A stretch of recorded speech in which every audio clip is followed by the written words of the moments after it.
One would not be too far off if you were to compare Macg to Joe Rogan.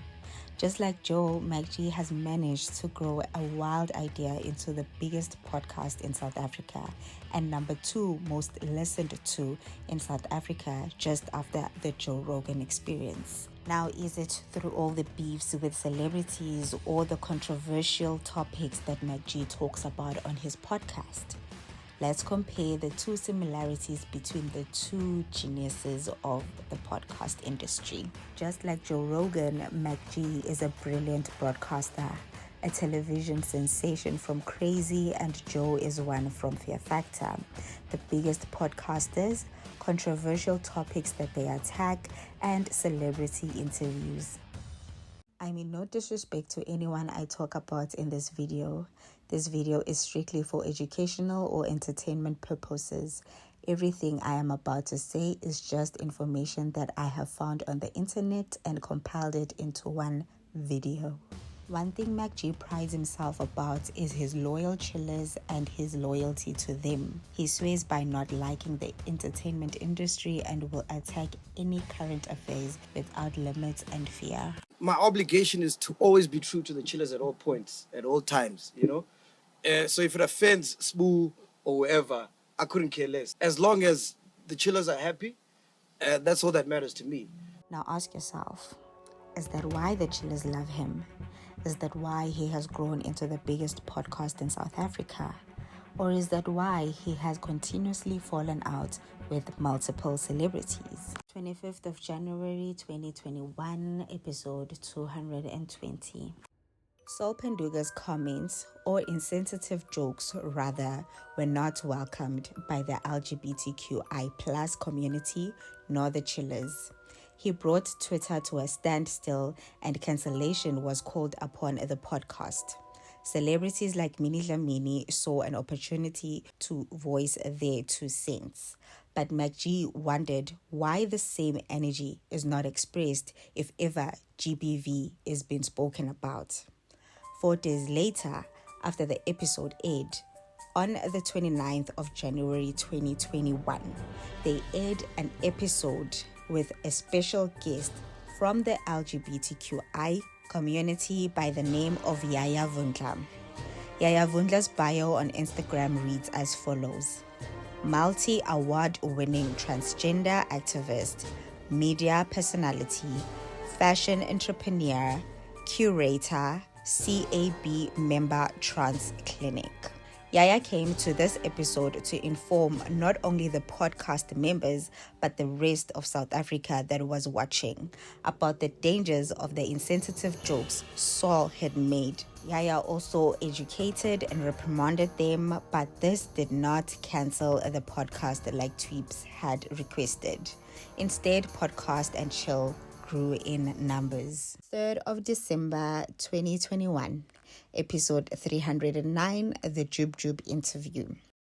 Since Macg opened up the year 2021 on fire, I guess he decided to go out with a bang.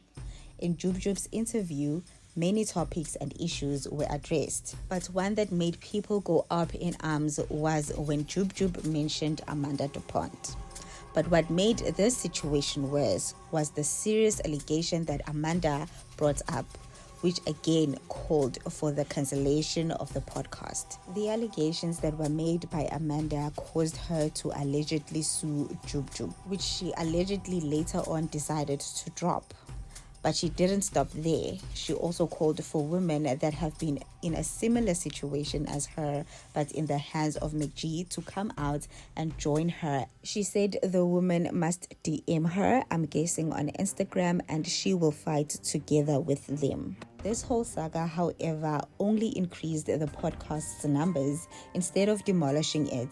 And it has not stopped growing. In fact, this particular interview is currently ranking at number 3 most viewed interviews with over 1 million views. Now, these are not the only controversies the podcast and chill has faced, but these also brought along celebrity beefs like we previously mentioned, Amanda DuPont with Minnie Dlamini tweeting, The Macg and Jub podcast is the most degrading piece of content I wish I never consumed. I couldn't even finish it.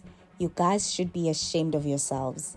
Women can't be spoken about like this, and it's condoned. Do better. And Ayanda Tsabete came out to say, Macg's podcast has never respected women ever. And that other guy on his podcast whose name I don't even know, trash. Sendo Sabete also jumped into the keyboard and Twitter warrior group, but Macg was not having it from any of these celebrities. This is how he responded. And then these celebrities jump on because they just want to trend and jump on whatever outrage is happening at the time. I mean, fucking Tana Tabudi, what the fuck is she doing? I ran across her podcast numbers the other day. Oh yeah. I wish I couldn't see. Yeah, I wish I couldn't see that. Horrible. This shows nobody wants to hear what she's gonna say. Just take your nudes and post them on Instagram. Nobody gives a fuck. We could have seen this coming. That's why 5FM demoted her to graveyard. They saw that she's a scam. Should have seen it coming from there. Shut your fucking mouth and post nudes on Instagram there. That's what you know best. Like when Fresh was trending the week before about rape, dude, now no one said anything. And she's a GBV actor. Yeah. But they can say anything, shit about us because we are nobodies. It's so dumb, dude. How are you going to piss off the king of podcasts when you started a podcast? I'm in meetings, I'm in rooms that you're not even involved. When they say, when Super TV says, hey, we need another podcast, am I going to say Tana Tabudi? No. Mantu is coming out. Her co-host is being alleged. And she said nothing. She said nothing. Be consistent. Be consistent. That whole Tana Tabudi, Mantu, Mantu must just shut up and do live reads. Which brings us to Macg's beef with celebrities. If you are a consumer of the podcast and chill, you know that Wednesdays are typically dedicated to celebrity interviews. Respected actors like Dr. John Gani, Israel Zulu, Zulisa Kaluva, and Kone Chiyume. Music industry people and musicians like Oskido, Lance Stir, Dr. Malinga Zwaibala, politicians like Musi Maimani, Julius Malema, and John from the DA were no exception. Slay queens, comedians, international acts like Dame Dash and Ari Lennox, which also brought controversy to the show. All these celebrities have been interviewed on the podcast and chill. I've only mentioned a couple of celebrities, but there are way more. And most of these celebrities' careers peaked after appearing on the podcast and chill.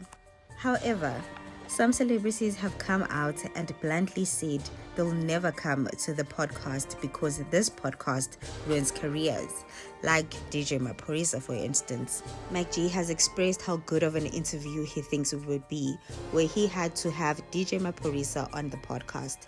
But it seems like his tune has changed after alleging that Maphorisa is the gatekeeper of the Amapiano genre. Let me tell you a story about gatekeeping. There's someone who told me, Uri, Maphorisa is going to be mad that I'm dropping an EP and I didn't ask for his approval. What fuckery is that? Now I must ask Maphorisa before I drop an EP. How? Imagine! The EP is fire, by the way, coming out soon. Yeah, the EP I've seen. The EP is and they're like, Maphorisa is going to be mad because I didn't ask approval. Because he's the gatekeeper. Fuck out of here. What the fuck is Maphorisa, that's not man? true. That's not honest. He's not my father. Fuck him, bro. He can eat a dick. True, man. No, all these niggas must eat a dick, dog. That's not true, man. You know, if he fucks around, I won't drop an EP, I'll drop a fucking album. Bro, he's a gatekeeper. I've heard Maphorisa gatekeeps. Him and Sir Trill don't get along right now because of that shit. Maphorisa has replied to the allegations. He suspects that Macg only mentioned his name in order to push the Amapiano EP. He has promised Macg to answer to him if ever they meet at a gig on why he disrespected and sweared at him. Though Macg has said all these derogatory remarks in recent episodes, we cannot shy away from the good he has spoken about DJ Maphorisa. Bringing us to Macg's beef with Casper Nyovest. Though Mufasa stands may say Macg is obsessed with Casper, that's why he continues to mention his name on each and every episode for views. We also need to acknowledge the admiration Macg has expressed for Casper. Now what Casper's done is amazing, dog. It's totally awesome. Like, he inspires me as well, man. Like, who'd have thought, dog, you could fill up the dome. And this particular situation proves the statements Macg has made about the industry. So it's very industry. It's not authentic. Casper on your vest. Alile manje. Are you friends with him, bro? Your V. Yeah. That's my dude, man. Yeah. You don't think it's industry? Your vest. You know what I I mean? just don't subscribe to this industry bullshit, man. I hate it with the passion, bro. They don't know how to turn off the I'm not famous anymore. Yes. Turn off, just go back Yes. to normal. Yeah. Clearly, Macg is not lying about his feelings towards the industry, because had he cared, the list of celebrities that continuously get caught in the crossfire would not keep on piling up episode after episode. Many say he is bitter and jealous of all the people he mentions, but can one truly be jealous of someone, although they have managed to create a fast-selling gin that solely belongs to him? Some may say it is genius of him to grow a platform that has become the biggest in South Africa and have a cult-like following.